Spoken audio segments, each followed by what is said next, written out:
একজন আত্মবিশ্বাসী মানুষের সাথে একজন আত্মবিশ্বাসী নয় এরকম মানুষের পার্থক্যটা কখনো আপনারা চিন্তা করে দেখেছেন? ধরেন একই রকম জ্ঞান, একই রকম মেধা, কিন্তু চাল চলনে বা আচরণে দেখবেন অনেক পার্থক্য হয়ে গেছে। একজনকে অনেক মানুষ পছন্দ করছে, তাকে ফলো করতে চাচ্ছে।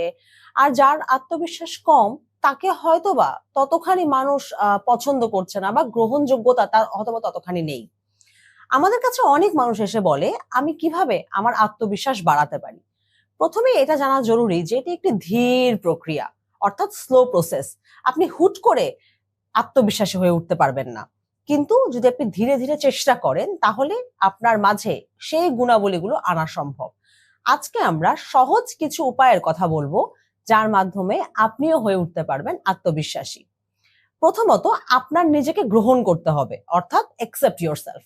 আমরা প্রত্যেকে কিছু আলাদা গুণাবলী নিয়ে জন্মাই। যেমন কেউ ভালো রান্না করে, কেউ ভালো গান গায়, কেউ পড়াশোনায় ভালো। আপনি যদি কম্পেয়ার করেন তার সাথে, তাহলে আহ আপনার কাছে মনে হবে যে না, সে তো এই কাজে ভালো, আমি কেন ভালো না। সে তো খুব ভালো ছবি আঁকে, আমি কেন ভালো ছবি আঁকছি না। তাহলে আপনার আত্মবিশ্বাস কমে যাবে। কিন্তু আসলে আপনারও অনেক কিছু ভালো দিক আছে, সেই দিকগুলো আপনাকে খুঁজে বের করতে হবে এবং আপনাকে একসেপ্ট করতে হবে। দ্বিতীয়ত, কখনো কম্পেয়ার করবেন না। অর্থাৎ আমাদের ক্লাসে দেখবেন অনেকে অঙ্কে খুব ভালো। অঙ্কটা আমি এক্সাম্পল দিলাম, কারণ অঙ্ক নিয়েই আমরা খুব বেশি কম্প্যারিজন করি। আমি কেন অঙ্কে ভালো না? আমাদের মস্তিষ্কের এক একটা জায়গা এক একটা কাজ করে। কোন জায়গা অঙ্কের জন্য কাজ করে, কোন জায়গা সাহিত্যের জন্য কাজ করে, কোন জায়গা মানুষের চেহারা চিনতে, গান বাজনা ছবি আঁকা এসব ক্ষেত্রে কাজ করে। আবার কোন জায়গা কাজ করে নিতান্তই ধরেন ঘরের কাজকর্মের ক্ষেত্রে। তো আমাদের প্রত্যেকটা মানুষের প্রত্যেকটা জায়গা একই রকম ভাবে কাজ করে না। অর্থাৎ আপনাকে জানতে হবে তার এই দিকটি ভালো, মানে তার ব্রেনের ওই জায়গাটি ভালো কাজ করছে, আমার হয়তো বা অন্য জায়গা ভালো কাজ করছে। কখনো কম্পেয়ার করে নিজেকে ছোট করা যাবে না।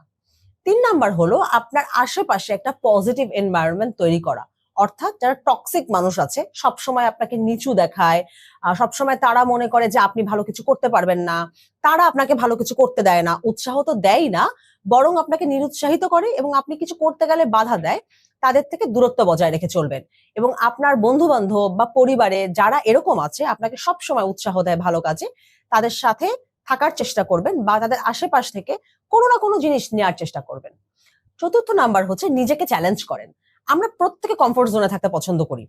আমার জোনটা এরকম হতে পারে, আমি বাসার বাইরে কমফোর্টেবল না, আমি হয়তোবা একটা জায়গায় কথা বলতে কমফোর্টেবল না। একটা প্রেজেন্টেশনের টিম বানালে দেখা যাবে ৫ জনের মধ্যে সবাই সামনে গিয়ে বক্তব্য দিতে চায় না। অর্থাৎ সবাই কমফোর্ট জোনের বাইরে আসতে চায় না। কিন্তু তারাই জীবনে এগিয়ে যায় যারা আসলে কমফোর্ট জোনটাকে ছেড়ে সামনে এগিয়ে যেতে পারে।